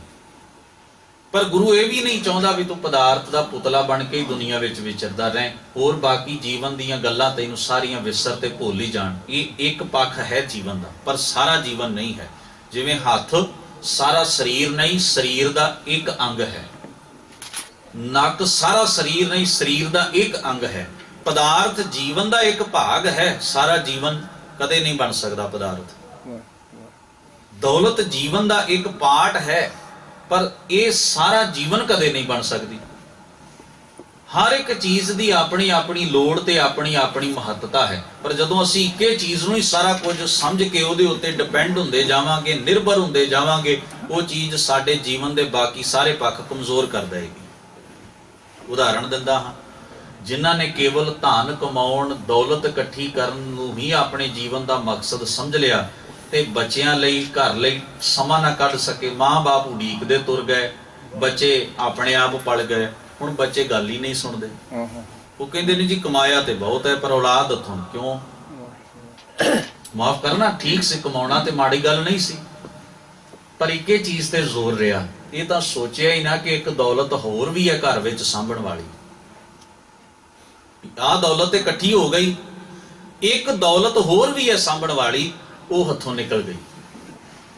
ਆਪਣੀ ਔਲਾਦ, ਆਪਣਾ ਪਰਿਵਾਰ, ਪਰਿਵਾਰ ਦਾ ਸੁੱਖ ਤੇ ਚੈਨ, ਪਰਿਵਾਰ ਦੀ ਖੁਸ਼ੀ ਤੇ ਸੰਤੁਸ਼ਟੀ, ਸਭ ਤੋਂ ਵੱਡਾ ਸੁੱਖ ਜਿਸ ਵਾਸਤੇ ਇਹ ਸਾਰਾ ਕੁਝ ਕਮਾਇਆ ਜਾਣਾ ਸੀ, ਉਹ ਨਹੀਂ ਰਿਹਾ।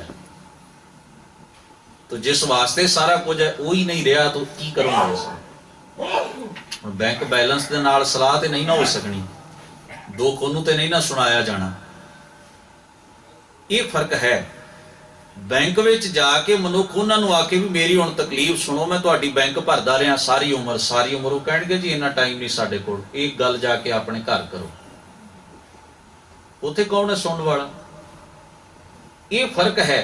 जीवन का एक पक्ष है पदार्थ, जीवन का एक पक्ष है दौलत, जीवन का एक जरूरी अंग है कमाई, पर कल्ली कमाई ते कल्ली दौलत तुहाडा जीवन नहीं बन सकती। जे बाकी पक्ष कमजोर रह गए तो अपने आप ही बर्बाद हो जाना है। इहदी कोई वैल्यू नहीं रह जानी, इहदी कोई कदरों कीमत नहीं रह जानी जीवन विच। तो गरीब नवाज पातशाह ने इसे करके ही सारे पक्षां दी गल बाणी दे विच कीती है।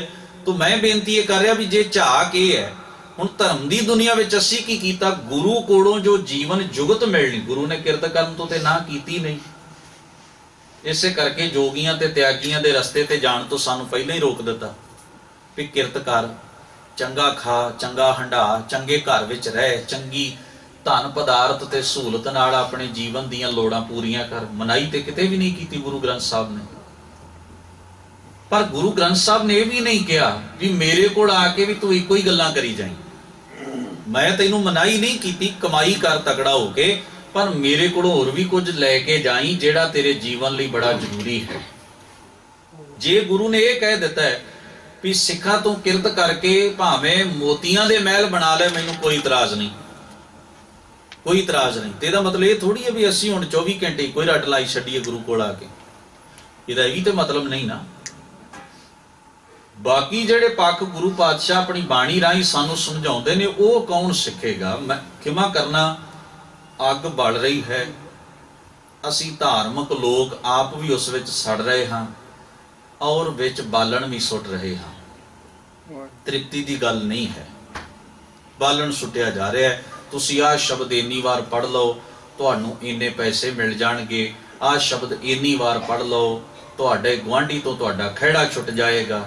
कि ईरखा दा झस पूरा करने लई शब्द हुंदे ने। आ जिहड़े तुसीं संकट मोचन पढ़दे हो, शरधा पूर्ण ग्रंथ, ये किन्हां ने बनाए ने?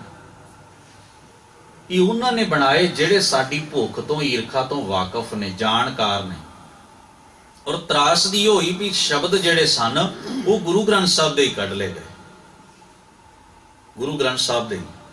और लिखण वाले इन्ने चलाक सन, उन्हां उत्ते लिख दिता भी जे तुहाडा गुआंढी तुहानू दुखी करदा होवे ते शब्द पता किहड़ा पढ़ो, ताती वाओ ना लग गई पार ब्रह्म शरणाई। अज्ञानता दी सिखर है ये, बेईमानी दी, गुरु नाल धोखे दी सब तो वड्डी मिसाल है साडे विच। और छप रहे ने जी साडे च, और खरीद रहे हैं असीं ते पढ़ भी रहे हैं ते सिद्धियां कर रहे हैं। कि गुरु अर्जन साहब ने किसी गुआंढी तो दुखी होकर शब्द लिखे, किसी गुआंढी तो खैड़ा छुड़ाउण वास्ते शब्द लिखे, जिहड़ा सिख ने यह समझ लिया? ये हुण ये बेअदबियां सानू नजर नहीं आउंदियां, माफ करियो। ये बेअदबियां जिहड़ियां बाणी दियां, बाणी नूं इन्ने हल्के पद्धर उत्ते लिया के लोग ਇਹ ਇਸ ਢੰਗ ਨਾਲ ਲੋਕਾਂ ਦੇ ਜ਼ਿਹਨ ਚ ਪਾ ਰਹੇ ਨੇ।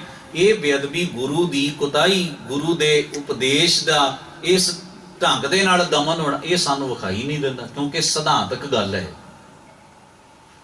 ਇਹ ਸਿਧਾਂਤਕ ਗੱਲ ਸਾਨੂੰ ਸਮਝ ਨਹੀਂ ਆਉਂਦੀ, ਨਜ਼ਰ ਨਹੀਂ ਆਉਂਦੀ। ਉਦੋਂ ਅਸੀਂ ਇਹਨਾਂ ਗੱਲਾਂ ਦਾ ਭਾਣਾ ਮੰਨ ਜਾਂਦੇ, ਕੋਈ ਗੱਲ ਨਹੀਂ, ਚੱਲਦਾ ਹੈ। ਜੇ ਇਹ ਚੱਲਦਾ ਤੇ ਫਿਰ ਬਾਕੀ ਵੀ ਚੱਲੇਗਾ, ਤੁਸੀਂ ਰੋਕ ਤੇ ਨਹੀਂ ਨਾ ਸਕਦੇ। ਜੇ ਤੁਸੀਂ ਇੱਕ ਚੰਗਿਆੜੀ ਬਰਦਾਸ਼ਤ ਕਰ ਲਈ ਹੈ ਤੇ ਉਹ ਚੰਗਿਆੜੀ ਜਿਸ ਵੇਲੇ ਸਾਰਾ ਘਰ ਫੂਕੇਗੀ, ਫਿਰ ਤੁਹਾਨੂੰ ਬਰਦਾਸ਼ਤ ਫਿਰ ਵੀ ਕਰ ਲੈਣਾ ਚਾਹੀਦਾ, ਕਿਉਂਕਿ ਤੁਸੀਂ ਮੁੱਢ ਬੰਨਿਆ, ਤੁਸੀਂ ਬਰਦਾਸ਼ਤ ਕਰਦੇ ਰਹੇ ਹੋ, ਤੁਸੀਂ ਇਹਨਾਂ ਗੱਲਾਂ ਨੂੰ ਸਹਿਣ ਹੀ ਨਹੀਂ ਕੀਤਾ, ਇਹਨਾਂ ਨੂੰ ਅਸੈਪਟ ਵੀ ਕੀਤਾ ਪੂਰੀ ਤਰ੍ਹਾਂ ਨਾਲ। ਤੋ ਬਹੁਤ ਐਸੀਆਂ, ਜੇ ਤੁਸੀਂ ਗੁਰੂ ਗ੍ਰੰਥ ਸਾਹਿਬ ਮਹਾਰਾਜ ਦੀ ਹਜ਼ੂਰੀ 'ਚ ਕਿਸੇ ਬੁੱਤ ਦੀ ਪੂਜਾ ਪ੍ਰਵਾਨ ਕਰ ਲਈ, ਫੋਟੋ ਦੀ ਪੂਜਾ ਪ੍ਰਵਾਨ ਕਰ ਲਈ, ਬੰਦੇ ਨੂੰ ਟਿਕਦੇ ਹੋਏ ਮੱਥੇ ਪ੍ਰਵਾਨ, ਹੋਰ ਬੇਅਦਬੀ ਤੁਸੀਂ ਕਹਿੰਦੇ ਕਿਹਨੂੰ ਹੋ? ਗੁਰੂ ਗ੍ਰੰਥ ਸਾਹਿਬ ਮਹਾਰਾਜ ਦੀ ਸ਼ਾਨ ਦੇ ਖਿਲਾਫ ਜਾਣਾ ਹੋਰ ਕੀ ਹੈ? ਸਿੱਖ ਨੂੰ ਗੁਰੂ ਪਾਤਸ਼ਾਹ ਮਹਾਰਾਜ ਨੇ ਇਹ ਰਸਤਾ ਤੇ ਦਿੱਤਾ ਹੀ ਨਹੀਂ। ਉਹਨਾਂ ਤੇ ਪੂਜਾ ਕਾਲ ਕੀ, ਪਰਚਾ ਸ਼ਬਦ ਕਾ, ਦੀਦਾਰ ਖਾਲਸੇ ਕਾ, ਇਹ ਤਿੰਨ ਮੂਲ ਸਿਧਾਂਤ ਦਿੱਤੇ ਨੇ, ਜਿਹੜੇ ਸਿੱਖ ਫਲਸਫੇ ਦੀ ਨਿਚੋੜ ਕੱਢ ਕੇ, ਸੱਤ ਕੱਢ ਕੇ ਸਾਨੂੰ ਦਿੰਦੇ ਨੇ। ਇਹਨਾਂ ਤਿੰਨਾਂ ਦੀ ਬਾਤ ਦਸਤੂਰ ਉਲੰਘਣਾ ਉਸੇ ਰੂਪ ਵਿੱਚ ਅਸੀਂ ਸਾਰੇ ਥੋੜੇ ਬਹੁਤੇ ਅਸੀਂ ਭਾਗੀਦਾਰ ਉਹਦੇ ਵਿੱਚ ਬਣਦੇ ਹਾਂ। ਅਸੀਂ ਅਜੇ ਤੱਕ ਇਹ ਆਪਣੇ ਜੀਵਨ ਵਿੱਚ ਅਸੂਲ ਦੇ ਪਾਬੰਦ ਨਹੀਂ ਰਹਿ ਪਾ ਰਹੇ ਵੀ ਸਿਵਾਏ ਗੁਰੂ ਗ੍ਰੰਥ ਸਾਹਿਬ ਮਹਾਰਾਜ ਤੋਂ ਕਿਸੇ ਅੱਗੇ ਅਸੀਂ ਸਿਰ ਨਹੀਂ ਝੁਕਾਉਣਾ। ਇਸ ਅਸੂਲ ਦੇ ਅਸੀਂ ਕਿੰਨੇ ਕੁ ਪਾਬੰਦ ਆ, ਇਹ ਸਾਰਿਆਂ ਨੇ ਆਪਾਂ ਆਪਣੇ ਮਨ ਅੰਦਰ ਝਾਤ। ਇਹ ਜੀ ਗੁਰੂ ਜੀ ਦਾ ਜੋੜਾ ਹੈ, ਇਹ ਤੇ ਗੁਰੂ ਸਾਹਿਬ ਜੀ ਘੋੜਾ ਬੰਨਦੇ ਸਨ, ਇਹ ਗੁਰੂ ਜੀ ਦਾ ਚੋੜਾ ਹੈ, ਤੋ ਟੇਕ ਦਿਓ ਮੱਥਾ ਚੋਲੇ ਨੂੰ। ਬਾਪ ਘਰ 'ਚ ਬੈਠਾ ਹੋਵੇ, ਤੁਸੀਂ ਬਾਪ ਦੀਆਂ ਜੁੱਤੀਆਂ ਪੂਜੀ ਜਾਓ, ਕੋਈ ਗੱਲ ਥੋੜਾ ਬਣੀ। ਗੁਰੂ ਦਾ ਚੋੜਾ ਆਪਣੀ ਜਗ੍ਹਾ ਹੋ ਸਕਦਾ ਹੈ, ਗੁਰੂ ਦੀ ਕੋਈ ਚੀਜ਼ ਆਪਣੀ ਜਗ੍ਹਾ ਤੇ ਨਿਸ਼ਾਨੀ ਵਜੋਂ ਹੋ ਸਕਦੀ, ਉਹਨੂੰ ਵੇਖਣਾ ਬਣਦਾ। ਪਰ ਨਤਮਸਤਕ ਨਮਸਕਾਰ ਕਿਹਨੂੰ ਹੋਏਗੀ? ਗੁਰੂ ਨੂੰ ਹੋਏਗੀ, ਕਿਉਂਕਿ ਸੁਪਰੀਮ ਅਥਾਰਟੀ ਸਿੱਖ ਦੇ ਜੀਵਨ ਵਿੱਚ ਕੀ ਹੈ? ਸਿੱਖ ਦੀ ਸਾਰੇ ਸਤਿਕਾਰ ਤੇ ਸ਼ਰਧਾ ਦਾ ਕੇਂਦਰ ਬਿੰਦੂ ਕੀ ਹੈ? ਬਸ ਇਹ ਗੱਲਾਂ ਜਿਹੜੀਆਂ ਸਾਨੂੰ ਲੱਗਣਗੀਆਂ ਨਹੀਂ ਜੀ ਇਹ ਸ਼ਰਧਾ ਦੇ ਪੱਖ, ਖਿਮਾ ਕਰਨਾ, ਸ਼ਰਧਾ ਜਿਨ ਸ਼ਰਧਾ ਰਾਮ ਨਾਮ ਲੱਗੀ, ਤੈਨੂੰ ਦੂਜੇ ਚਿਤ ਨਾ ਲਾਇਆ ਰਾਮ। ਅੰਧ ਵਿਸ਼ਵਾਸ ਨੂੰ ਸ਼ਰਧਾ ਨਹੀਂ ਕਿਹਾ ਜਾ ਸਕਦਾ। ਸ਼ਰਧਾ ਹੈ ਯਕੀਨ ਕਰੋ, ਸ਼ਰਧਾ ਹੈ ਵਿਸ਼ਵਾਸ ਰੱਖੋ, ਭਰੋਸਾ ਰੱਖੋ, ਸਿਦਕ ਪਾੜੋ, ਇਹਨੂੰ ਸ਼ਰਧਾ ਕਹਿੰਦੇ ਨੇ। ਤੋ ਗੁਰੂ ਗ੍ਰੰਥ ਸਾਹਿਬ ਮਹਾਰਾਜ ਜੀ ਦੇ ਪ੍ਰਤੀ ਜਿੰਨਾ ਸਾਡਾ ਸਿਦਕ ਪੱਕਾ ਹੋਏਗਾ, ਸਿੱਖੀ ਪੱਕੀ ਹੋਏਗੀ। ਜਿੰਨਾ ਸਿਦਕ ਢਿੱਲਾ ਪੈਂਦਾ ਜਾਏਗਾ, ਯਕੀਨ ਦੇ ਵਿੱਚ ਕਮੀ ਆਉਂਦੀ ਜਾਏਗੀ, ਉਨੀ ਸਿੱਖੀ ਸਾਡੇ ਜੀਵਨ ਵਿੱਚੋਂ ਕਮਜ਼ੋਰ ਹੁੰਦੀ ਜਾਏਗੀ, ਕਿਉਂਕਿ ਸਿਦਕ ਦੀ ਸਿੱਖੀ ਹੈ। ਜਿੱਥੇ ਸਿਦਕ ਨਹੀਂ ਉੱਥੇ ਸਿੱਖੀ ਨਹੀਂ। ਗੁਰੂ ਪਾਤਸ਼ਾਹ ਮਹਾਰਾਜ ਨੇ ਆਪਣੀ ਮੁਬਾਰਕ ਬਾਣੀ 'ਚ ਇਹ ਜੁਗਤ ਸਾਡੇ ਸਨਮੁਖ ਰੱਖਦਿਆਂ ਹੋਇਆ, ਹੁਣ ਗੁਰੂਦੇਵ ਮਹਾਰਾਜ ਬਾਣੀ ਦੇ ਵਿੱਚ ਜਦੋਂ ਇਹ ਬਚਨ ਕਹਿੰਦੇ ਨੇ ਕਿ ਅਵਰਾਂ ਦੇਖ ਨਾ ਸੁਨੈ ਅਭਾਖੈ, ਸੋ ਕਤ ਜਾਣੈ ਪੀਰ ਪਰਾਈ ਜਾ ਕੇ ਅੰਤਰ ਦਰਦ ਨਾ ਪਾਈ। ਦੁਖੀ ਦੁਹਾਗਨ ਦੋਏ, ਹੁਣ ਪਹਿਲਾਂ ਸੁਹਾਗਣ ਦੀ ਗੱਲ ਕੀਤੀ, ਹੁਣ ਦੁਹਾਗਣ ਦੀ ਕਰਦੇ ਨੇ। ਦੁਖੀ ਦੁਹਾਗਨ ਦੋਏ ਪੱਖ ਹੀ ਨਹੀਂ, ਜਿਨ ਨਾਹ ਨਿਰੰਤਰ ਭਗਤ ਨਾ ਕੀਨੀ। ਉਹਦੇ ਦੋਵੇਂ ਪੱਖ ਹੀ ਦੁਖੀ ਨੇ ਦੁਹਾਗਣ ਦੇ। ਦੁਹਾਗਣੀ ਕਿਆ ਨਿਸ਼ਾਨੀਆਂ? ਖਸਮੋਂ ਕੁੱਥੀਆਂ ਫਿਰੈ ਨਿਮਾਣੀਆਂ। ਕੀ ਨਿਸ਼ਾਨੀ ਹੈ ਦੁਹਾਗਣ ਦੀ? ਕਹਿੰਦੇ ਨੇ ਆਪਣੇ ਮਾਲਕ ਤੋਂ ਖੁੰਝੇ ਹੋਏ, ਆਪਣੇ ਮਾਲਕ ਨਾਲ ਸੰਬੰਧ ਕੋਈ ਨਹੀਂ। ਖਸਮੋਂ ਕੁੱਥੀਆਂ ਫਿਰੈ ਨਿਮਾਣੀਆਂ, ਔਰ ਮਾਣ ਕਰਨ ਵਾਲੀ ਕੋਈ ਗੱਲ ਨਹੀਂ, ਬਸ ਸੰਸਾਰ ਵਿੱਚ ਭਟਕਣਾ ਹੈ। ਇਸ ਵਾਸਤੇ ਕਹਿੰਦੇ ਨੇ ਦੁਹਾਗਣੀ ਸ਼ਿੰਗਾਰ ਬਣਾਇਆ, ਖਸਮੇ ਕਾ ਮਹਿਲ ਨਾ ਪਾਇਆ। ਸ਼ਿੰਗਾਰ ਤੇ ਬਹੁਤ ਕੀਤਾ, ਲੱਖ ਸ਼ਿੰਗਾਰ ਬਣਾਇਆ ਕਾਰਜ ਨਾਹੀ ਕੇਤ, ਵੀ ਬਾਹਰੋਂ ਧਾਰਮਿਕ ਚਿਹਰਾ ਮੋਰਾ ਤੇ ਸਾਰੇ ਚਿੰਨ੍ਹ ਤੇ ਕਈ ਕੁਝ, ਪਰ ਅੰਦਰ ਖਸਮ ਦਾ ਵਾਸ ਹੀ ਨਹੀਂ, ਨਾ ਪਿਆਰ ਹੈ ਉਸ ਨਾਲ, ਤੋ ਸ਼ਿੰਗਾਰ ਕੇ ਸਰਤ ਨਹੀਂ। ਹਰਹਾਂ ਕੰਤੈ ਬਾਜ ਸ਼ਿੰਗਾਰ ਸਭ ਬਿਰਥਾ ਜਾਈਏ, ਸਭ ਬਿਰਥਾ ਜਾਈਏ। ਤੋ ਗੁਰੂ ਗ੍ਰੰਥ ਸਾਹਿਬ ਮਹਾਰਾਜ ਸੱਚੇ ਪਾਤਸ਼ਾਹ ਇਹ ਬਚਨ ਸਾਨੂੰ ਸਮਝਾਉਂਦੇ ਨੇ। ਹੁਣ ਇੱਥੇ ਆ ਕੇ ਕਿਹਾ ਅਵਰਾਂ ਦੇਖ ਨਾ ਸੁਨੈ ਅਭਾਖੈ, ਦੁਖੀ ਦੁਹਾਗਨ ਦੋਏ ਪੱਖ ਹੀਨੀ, ਜਿਨ ਨਾਹ ਨਿਰੰਤਰ ਭਗਤ ਨਾ ਕੀਨੀ। ਕਿ ਦੁਹਾਗਨ ਦੇ ਦੋਵੇਂ ਪੱਖ ਹੀ ਦੁਖੀ ਨੇ। ਨਾ ਉਹ ਬਾਹਰ ਦਾ ਨਾਤਾ ਚੰਗੀ ਤਰ੍ਹਾਂ ਉਸਨੇ ਨਿਭਾਇਆ, ਤੇ ਨਾ ਉਹਨੇ ਮਨ ਦਾ ਰਿਸ਼ਤਾ, ਜਿਹੜੇ ਫਰਜ਼ ਤੇ ਅਸੂਲ ਤੇ ਨਿਯਮ ਸਨ ਉਹ ਨਿਭਾਏ। ਦੋ ਪੱਖਾਂ ਤੋਂ ਹੀ ਕਮਜ਼ੋਰ। ਭਾਵ ਨਾ ਮੈਂ ਕਿਸੇ ਬਾਹਰ ਦੀ ਮਰਿਆਦਾ ਨੂੰ ਮੰਨਦਾ ਤੇ ਨਾ ਹੀ ਮਨ ਅੰਦਰ ਕੋਈ ਗੁਰੂ ਦੇ ਪ੍ਰਤੀ ਪ੍ਰੇਮ ਤੇ ਭਾਵ ਹੈ। ਬੁੱਧਾ ਸਾਰ ਰਿਹਾ ਹਾਂ, ਕੋਈ ਬਾਹਰੋਂ ਗੱਲਾਂ ਨਾਲ ਸਾਰਦਾ ਹੈ ਤੇ ਕੋਈ ਮਨ ਦੀ ਸੁੱਚਤਾ, ਮਨ ਦੀ ਪਵਿੱਤਰਤਾ, ਇਹੋ ਜਿਹੀਆਂ ਜਿਹੜੀਆਂ ਨੇ ਦਲੀਲਾਂ ਕੱਢ ਕੇ ਵੀ ਮੇਰੇ ਮਨ 'ਚ ਤੇ ਸਿੱਖੀ ਹੈ ਜੀ, ਮੈਨੂੰ ਬਾਹਰੋਂ ਕੋਈ ਲੋੜ ਨਹੀਂ। ਮਨ 'ਚ ਤੇ ਹੈ, ਇਹਦਾ ਤੇ ਕੋਈ ਪ੍ਰਮਾਣ ਨਾ ਹੋਇਆ। ਤੁਸੀਂ ਪਿਆਸੇ ਨੂੰ ਪਾਣੀ ਨਾ ਦਿਓ ਤੇ ਆਖੋ ਵੀ ਮੇਰੇ ਮਨ 'ਚ ਤੇਰੇ ਪ੍ਰਤੀ ਬਹੁਤ ਦਰਦ ਹੈ ਵੀ ਤੈਨੂੰ ਪਾਣੀ ਮਿਲਣਾ ਚਾਹੀਦਾ, ਤਾਂ ਮਸਲਾ ਹੱਲ ਹੋਏਗਾ? ਇਹ ਫਰਕ ਹੈ। ਗਰੀਬ ਨਵਾਜ ਸਤਿਗੁਰੂ ਪਾਤਸ਼ਾਹ ਇਸੇ ਦਾ ਜ਼ਿਕਰ ਕਰਦਿਆਂ ਹੋਇਆਂ ਕਹਿੰਦੇ ਨੇ ਕਿ ਸੁਨਤ ਸੰਦੇਸਰੋ ਪ੍ਰੇ ਗ੍ਰੇ ਸੇਜ ਵਿਛਾਈ, ਭ੍ਰਮ ਭ੍ਰਮ ਆਇਓ ਤੋ ਨਦਰ ਨਾ ਪਾਈ। ਇਨ ਕਿਨ ਬਿਦ ਹੀਰੋ ਧੀਰੈ ਨਿਮਾਨੋ, ਇਹ ਨਿਮਾਣਾ ਹਿਰਦਾ ਤੇਰੇ ਤੋਂ ਬਿਨਾਂ ਧੀਰਜ ਵਿੱਚ ਨਹੀਂ ਆ ਸਕਦਾ। ਇਸ ਵਾਸਤੇ ਅਰਦਾਸ ਕਰਦਾ ਹਾਂ ਮਿਲ ਸਾਜਨ ਹਉ ਤੁਝ ਕੁਰਬਾਨ।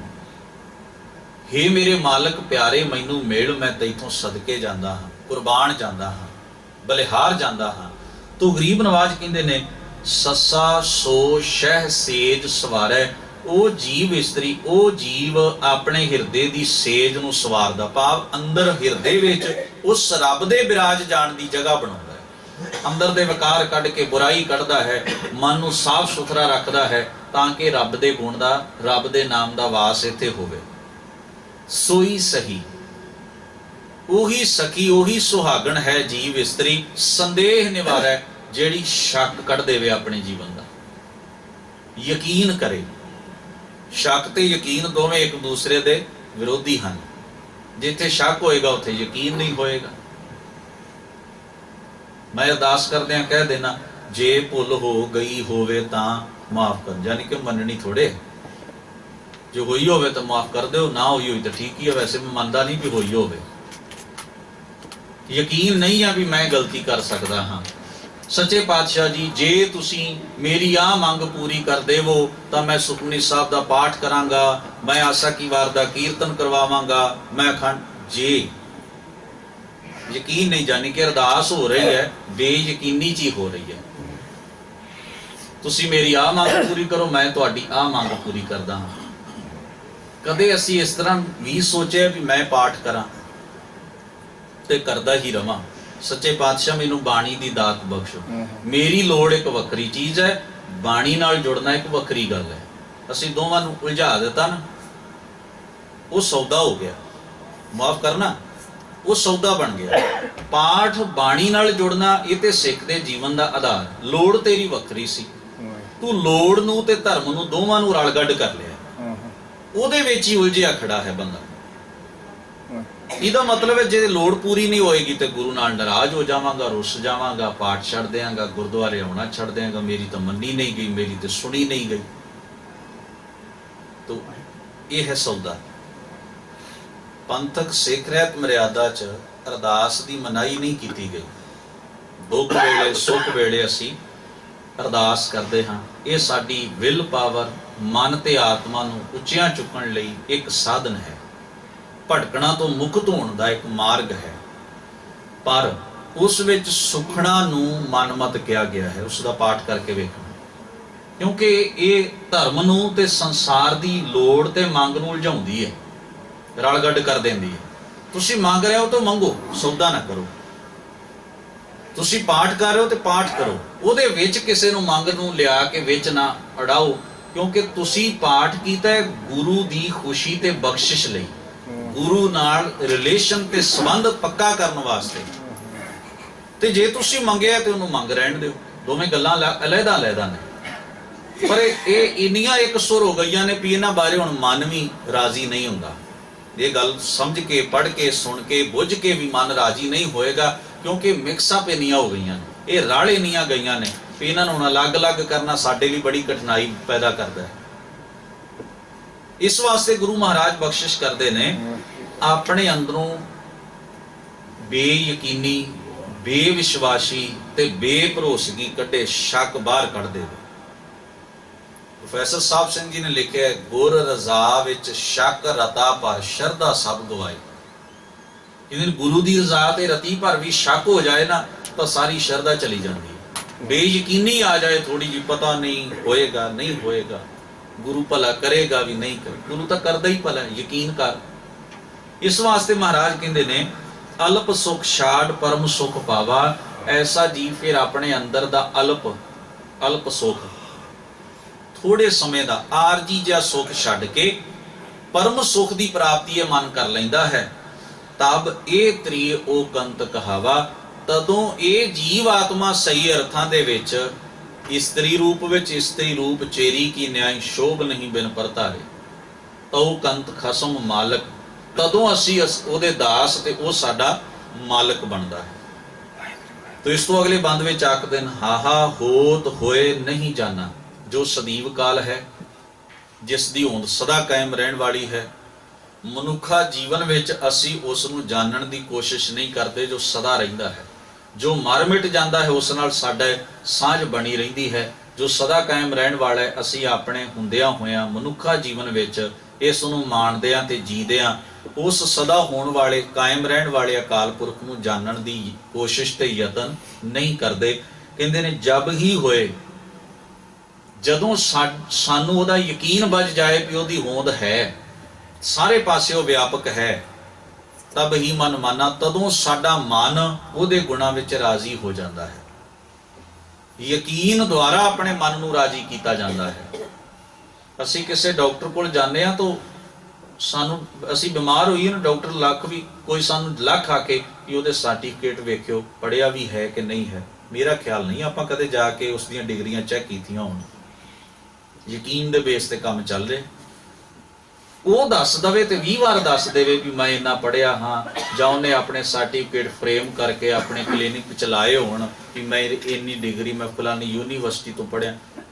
ਪਰ ਕਿਸੇ ਨੇ ਜਾ ਕੇ ਨੀਜ ਨਾਲ ਉਹਨਾਂ ਨੂੰ ਪੜ੍ਹ ਕੇ ਵੇਖਿਆ, ਜਸਟੀਫਾਈ ਕੀਤਾ ਕਿ ਇਹ ਅਸਲੀ ਵੀ ਨੇ ਕਿ ਕਿਤੇ ਨਕਲੀ ਤੇ ਨਹੀਂ ਲਾਏ ਫਰੇਮ ਕਰਕੇ, ਕੋਈ ਨਹੀਂ ਵੇਖਦਾ।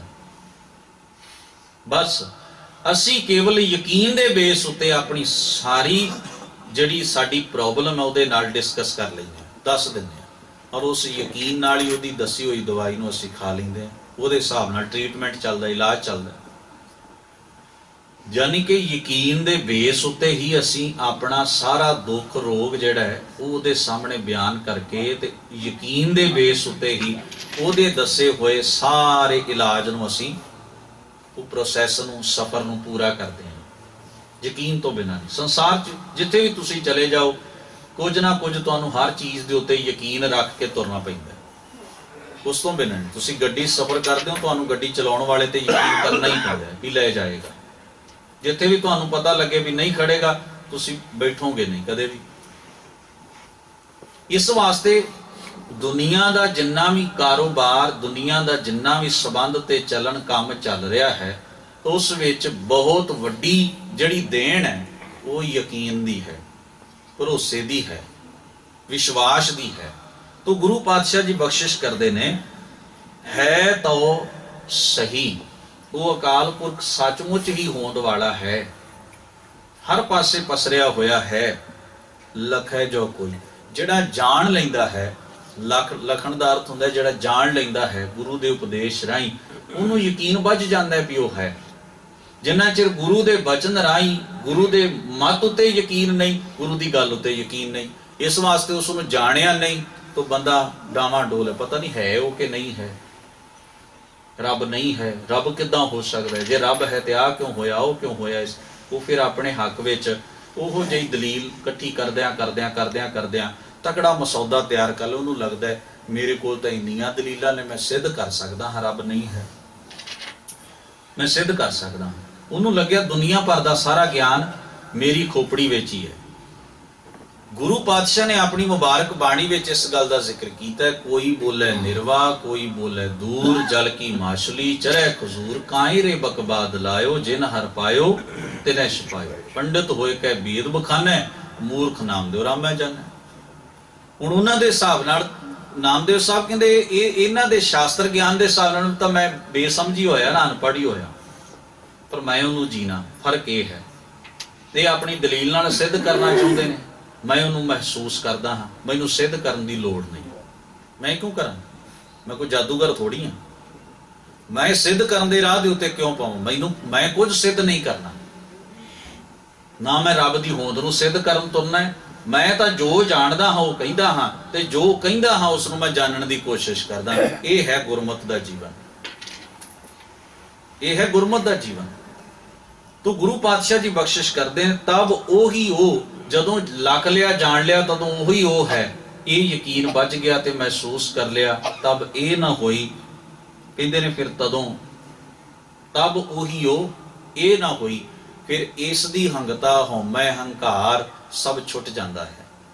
ਇਸ ਤੋਂ ਅਗਲੇ ਬੰਦ ਵਿੱਚ ਬਖਸ਼ਿਸ਼ ਕਰਦੇ ਨੇ, ਲਿਉ ਲਿਉ ਕਰਤ ਫਿਰੈ ਸਭ ਲੋਗ, ਲਾਲਚ ਵਿੱਚ ਮੈਂ ਆਹ ਇਕੱਠਾ ਕਰ ਲਵਾਂ, ਮੈਂ ਆਹ ਪਾ ਲਵਾਂ, ਇੱਕ ਭੁੱਖ ਦੇ ਵਿੱਚ ਸਾਰੇ ਲੋਕ ਫਿਰ ਰਹੇ ਹਨ। ਤਾਂ ਕਾਰਨ ਵਿਆਪੈ ਬਹੁ ਸੋਗ, ਕਹਿੰਦੇ ਇਸੇ ਕਾਰਨ ਹੀ ਜੀਵਨ ਚਿੰਤਾਵਾਂ ਵਿੱਚ ਹੈ, ਝੋਰਿਆਂ ਵਿੱਚ ਹੈ, ਡਰ ਤੇ ਤੌਖਲਿਆਂ ਵਿੱਚ ਹੈ। ਲਖਮੀ ਬਾਰਸਿਓ ਜੋ ਲਿਓ ਲਾਵੇ, ਜਿਹੜਾ ਇਸ ਮਾਇਆ ਦੇ ਸੰਸਾਰ ਦੇ ਮਾਲਕ ਕਰਤੇ ਪੁਰਖ ਨਾਲ ਜਿਹੜਾ ਪ੍ਰੇਮ ਰੱਖਦਾ ਹੈ, ਜਿਹੜੇ ਉਹਦੇ ਹੁਕਮ ਵਿੱਚ ਯਕੀਨ ਕਰਕੇ ਉਹਦੇ ਭਾਣੇ ਵਿੱਚ ਰਾਜ਼ੀ ਰਹਿੰਦਾ ਹੈ, ਸੋਗ ਮਿਟੈ ਸਭ ਹੀ ਸੁਖ ਪਾਵੈ। ਉਸ ਦੇ ਆਤਮਿਕ ਮਾਨਸਿਕ ਸੋਗ, ਉਦਾਸੀ, ਮਾਯੂਸੀ, ਚਿੰਤਾ ਤੇ ਝੋਰੇ ਬਿਨਸ ਜਾਂਦੇ ਹਨ, ਤੌਖਲੇ ਮਿਟ ਜਾਂਦੇ ਹਨ, ਔਰ ਉਹ ਆਪਣੇ ਅੰਦਰੋਂ ਹੀ ਸਾਰੇ ਆਤਮਿਕ ਸੁਖ ਪ੍ਰਾਪਤ ਕਰ ਲੈਂਦਾ ਹੈ। ਗੁਰੂ ਪਾਤਸ਼ਾਹ ਕਿਰਪਾ ਬਖਸ਼ਿਸ਼ ਕਰਨ, ਸਤਿਗੁਰਾਂ ਦਾ ਇਹ ਉਪਦੇਸ਼ ਸਾਡੇ ਜੀਵਨ ਦਾ ਹਿੱਸਾ ਬਣੇ। ਹੋਈਆਂ ਭੁੱਲਾਂ ਚੁੱਕਾਂ ਦੀ ਧੰਨ ਗੁਰੂ ਗ੍ਰੰਥ ਸਾਹਿਬ ਮਹਾਰਾਜ ਜੀ ਖਿਮਾ ਬਖਸ਼ਿਸ਼ ਕਰਨ। ਬੜੇ ਅਦਬ ਸਹਿਤ ਫਤਿਹ ਨਾਲ ਸਾਂਝ ਬਣਾਓ। ਵਾਹਿਗੁਰੂ ਜੀ ਕਾ ਖਾਲਸਾ, ਵਾਹਿਗੁਰੂ ਜੀ ਕੀ ਫਤਿਹ।